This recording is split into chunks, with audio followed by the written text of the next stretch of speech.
د مقاومت جبهې د خپلو پلویانو پراخ نیوکې ته په ځواب کې د دښمنانو او نفوذي حلقو په تبلیغاتو باور مه کوئ. سلام، وخت مو بخیر. پام وکړئ د نن ورځې تازه خبر ته.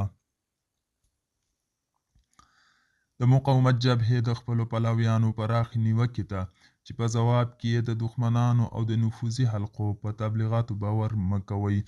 د افغانستان د ملي مقاومت جبهې د بغلان په نهرین ولسوالۍ کې د تېرې شپې په نښته کې د قومندان عبدالصمد او قومندان خیرالله او د هغوی د یو ملګري وژل کېدل تایید کړل. د مقاومت جبهې په یو بیان کې لیکلي چې د دې جبهې غړي د افغانستان د اشغال پر وړاندې په میړانه او نه ستړي کېدونکې ازادۍ ولاړ دي او په دې لاره کې ځانونه قربان کړل. له بلې خوا دغې جبهې د خپلو پلویانو د پراخو نیوکو په ترڅ کې ویلي دي دښمن او یو شمېر نفوذي کړۍ د دروغو په خپرولو سره د افغانستان د خلکو د باور بحران رامنځته کوي تر څو د خلکو د تباهۍ جشن لا پراخ کړي. د مقاومت جبهې مشر زیاته کړه هغه دښمن چې پرون یې زموږ جنګیالیو شتون رد کړ او په میدان کې یې زموږ شتون رد کړل او زموږ د شهیدانو ویډیوګانې یې دروغ او فیسبوکي پروپاګند وبللي.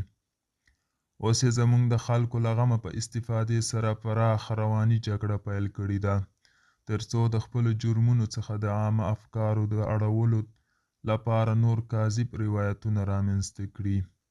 د مقاومت جبهې له خلکو وغوښتل چې په پراخې سیمه ییز استخباراتي جګړې باندې باور ونه کړي او د وسلې په توګه د دښمن په تبلیغاتي جال کې ونه لویږي. د دې جبهې یو ځل بیا ټینګار کړی چې د افغانستان تر ازادۍ او د خپلو وژل شویو وینو تر غچ پورې د خپلې مبارزې ته دوام ورکړي.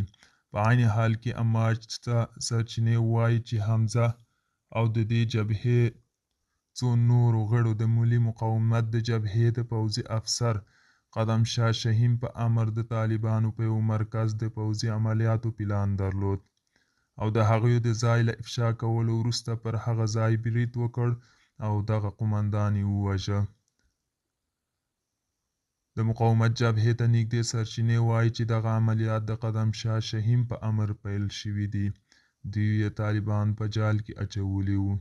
دوستانو، دا و د نن ورځې چمتو کلی خبر. تر بیا په الله سپارم. ښې چارې، ښه وخت.